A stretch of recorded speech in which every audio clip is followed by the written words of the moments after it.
Myanmar के बिगड़े हुए हालात से पूरी दुनिया वाकिफ है।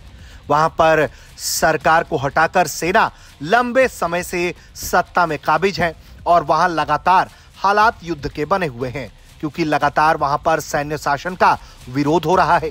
इन सब के बीच भारत से लगने वाली म्यांमार की सीमा भी कई तरह की चुनौतियों का सामना करती रही है। लगातार कोविड काल और तख्ता पलट के बाद से बॉर्डर पर भी हालात अच्छे नहीं हैं। ऐसे में असम राइफल्स बहुत सतर्कता बरत रही है, लेकिन भारत अपनी मित्रता भी नहीं भूलता और लोगों को मानवीय मदद देने से पीछे भी नहीं हटता। आपको तस्वीरें दिखा रहे हैं हमारे संवाददाता मंजीत नेगी, जो मणिपुर में इम्फाल होते हुए मोरे बॉर्डर पोस्ट पर पहुंचे। ये तस्वीरें फ्रेंडशिप गेट की हैं। ये गेट वापस से इस साल खुल चुका है, जहां से भारत और म्यांमार के लोगों के बीच आना जाना होता है। इसी रास्ते के जरिए लोग म्यांमार को जाते हैं और म्यांमार से आने वाले लोग भारत आते हैं। यहाँ पर असम राइफल सुरक्षा में तैनात है और लोगों की देखरेख करती है और सुरक्षा को भी सुनिश्चित करती है। इस वक्त हम मणिपुर के मोरे में फ्रेंडशिप गेट पर मौजूद हैं, जो भारत और म्यांमार के बीच में आवाजाही का रास्ता था।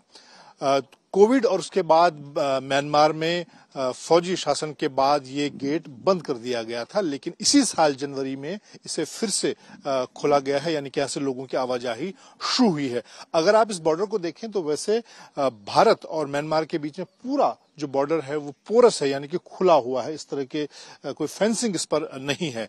लेकिन अब एक जो बड़ा मुद्दा यहाँ पर इस वक्त, अगर हम मणिपुर की बात करें और भारत म्यांमार सरहद की बात करें, तो फेंसिंग एक बड़ा मुद्दा है जिस पर इस वक्त काम हो रहा है। अगर अकेले मणिपुर में लगभग 10 किलोमीटर फेंसिंग का काम पूरा हो गया है। वैसे अगर पूरी सरहद की बात करें तो 1600 किलोमीटर लंबी सरहद है जिस पर फेंसिंग होना है। उसको लेकर यहाँ पर असम राइफल की तैनाती है, जो भारत म्यांमार बॉर्डर पर तैनात है। और यहाँ पर इस तरह से आप देखें, अभी जो इसी साल जनवरी में जब लोगों की आवाजाही शुरू हुई है, तो उनके लिए यहाँ पर इस तरह के इस फ्रेंडशिप गेट पर ये काउंटर बनाए गए हैं, जहां पर लोगों की हेल्थ की जांच के बाद, सिक्योरिटी जांच के बाद, डॉक्यूमेंट वेरिफिकेशन के बाद लोग भारत से म्यांमार और म्यांमार से भारत आ सकते हैं। मोरे में फ्रेंडशिप गेट पर हमने कुछ स्थानीय और म्यांमार से आने वाले लोगों से बातचीत की। इन लोगों का इस फ्रेंडशिप गेट के खुलने पर और यहाँ मिलने वाली सुविधाओं को लेकर क्या कहना है, ये आप भी सुनिए।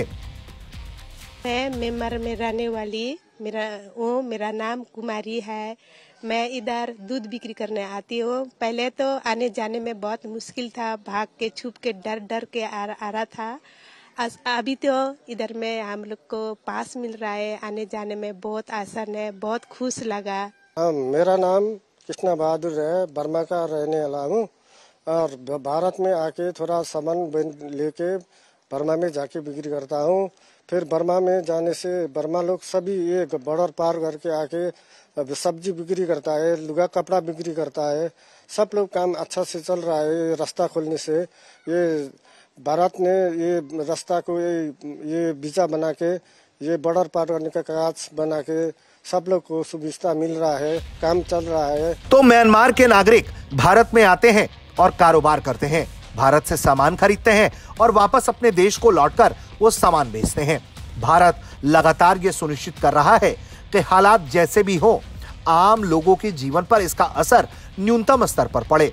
वहीं दूसरी तरफ असम राइफल्स पूरी तरह से इस सुरक्षा पे मुस्तैद है और ये सुनिश्चित कर रही है कि कहीं से भी भारत और म्यांमार के आम लोगों में कोई उग्रवादी या किसी और घातक प्लान को अंजाम देने वाले लोग इस तरह के फ्रेंडशिप गेट का फायदा ना उठाने पाए।